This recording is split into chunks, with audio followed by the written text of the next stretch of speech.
Brian Kelly and LSU are getting ready to host a junior day this weekend. And when it's time to talk Tigers, there's only one place we call, and that is Go 247. Senior writer Sonny Shipp joining the program now. Sonny, about 25 to 35 prospects are set to attend, but in the past, we've actually seen a much larger attendance number for some of these junior days. So why do you think the staff chose to keep those numbers so small this weekend? Yeah, and I think Blair and Andrew and Steve and all those other guys can attest to this. That I think it's part of the just the what we've seen, how the dynamic has changed in recruiting. You've got kids taking so many more unofficial visits in the spring now. And I can remember back, 5, 6, even 7 years ago, right before COVID, that LSU would have a junior day, would have 150, 200 kids on campus, and you can barely remember the names of the people that you meet and stuff. And so I think having a more personalized approach, like Brian Kelly has done since he got here last year, I think that it's really that is something that's going to pay the type of dividends that they saw last year, and it kind of parlayed them into that big June and July that they saw with picking up so many commitments from all of those spring visits that they had for those junior days. Really important to build momentum early on in the recruiting cycle, and obviously it's the first weekend after the dead period. Bryce Underwood is set to attend. We spoke to Steve earlier, Sonny, about him being a headliner in the group. Who else will you be having your eyes on about the prospects that will be making it down to Baton Rouge? Yeah, with LSU already having 2024 four-star quarterback Colin Hurley on board for that class, they can really kind of focus their attention and shift their attention to 2025, 2026, and Bryce Underwood's certainly he's a huge target there. But they're gonna have some other big name targets on campus as well. You look at 2025 inside the state of Louisiana, you have Keelan Moses, the younger brother of Dylan Moses, who was committed to LSU. It seems like when he was in the 5th grade. I think it was junior high or something like that, but ended up spurning the Tigers and signing with Alabama. He's a guy who will be on campus. Really like the offensive linemen that they're going to get on campus. Two guys out of Texas, Blake Frazier and Casey Poe. And with Louisiana being real light along the offensive line in this class, LSU needs to kind of shore up that interior. They'll really need to hit some of those guys outside the state.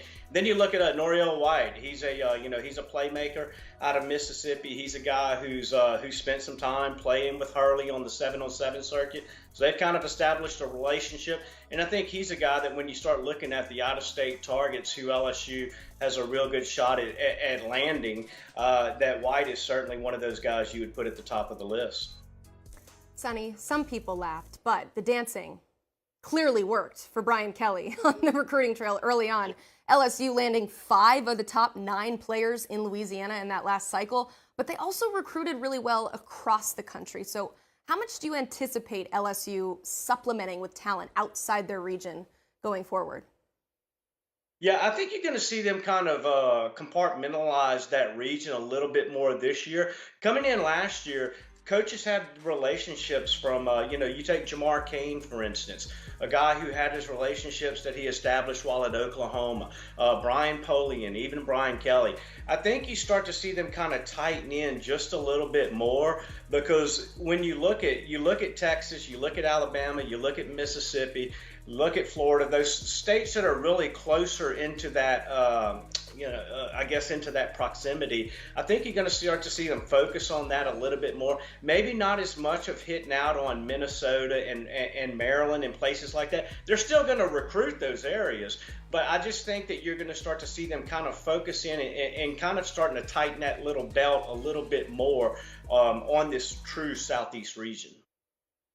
Yeah, LSU right now sits at number 3 among the national programs in the 2024 class rankings. Colin Hurley announced his commitment earlier in this cycle, and Sonny, I caught up with him in Las Vegas recently. He told me it was really important for him to hop on board early on so he could start pitching his own, selling point, right? His vision for the program. Why was it significant for Brian Kelly to go in and get a quarterback like Colin Hurley early on? Yeah, and the dynamic with Hurley is kind of unique in itself, because he was a guy who committed the Friday before LSU and Alabama played, and we all know about the hoopla surrounding, that huge game in Baton Rouge. But not only did he commit, but he also reclassified from the 2025 class to 2024. And so by him reclassifying like that, that really kind of I think it really gives you a chance to focus on those guys like a Bryce Underwood to really, kick up those notches, because when it comes to recruiting, quarterback recruiting is that one that's on a whole nother spectrum. It seems like it's just on a different time frame than other positions. And so to be able to focus on those areas, that you need to shore up and that you have to shore up in each class, and anytime you can get ahead in the game, I think is big. And to have a guy like Hurley, who is just, Tavion Galloway is another guy, Maurice Williams is another one, that those guys are just always repping LSU. Really, you see them active on Twitter and social media. And when you can have that, when the coaches are not the only ones promoting your brand, I think it's really a big for recruiting purposes. You talk about getting early on a quarterback, 2025, and Bryce Underwood, of course, is somebody that they're paying attention to as well. So to recap, top 6 class for Brian Kelly in his first full recruiting cycle, and then he already has the 3rd best recruiting class in 2024 early on. So Sonny, as you try to project the rest of this class, what's the ceiling in your eyes? I think that and it's kind of hard when you look at the class, because when you toss in the transfer ratings and things like that. But I think, anytime you start off when you're as high as they are right now, and when you look at their class, they have a bunch of good players, but you don't really have those guys who just give it that star power, so to say. You don't have the 5-star. You don't have the really high 4-star on there yet. And so once you start getting some of those guys in, then I think you'll start to kind of get a better sense of, okay, is this a top 3 class? Is this a top 5, top 7 class? But I think the one thing that Brian Kelly and this recruiting staff that is just relentless, the assistants get a lot of pub for the work that they do, but you look at their recruiting specialists, Sherman Wilson, Jordan Arsenal, Bobby Barham, all of those guys are personnel guys, John Randall Belton, Corey Phillips. Those guys just really do a great job of not only identifying the talent, but establishing those relationships and the rapport that you have to be effective in recruiting. And so, I think at the end of the day that barring some type of collapse on the field, you're looking at another class that should be, in that top 3, top 5, top 6, top 7 realm, which I think is, top 5, top 6 is really not much of a difference from top 3, in my opinion. It's all top, and it's all pretty good. Thank you, Sonny. Appreciate you joining the show. Well, as we look ahead to the upcoming cycle, and of course with spring ball underway, you need to check out Sonny's work at Go 24/7.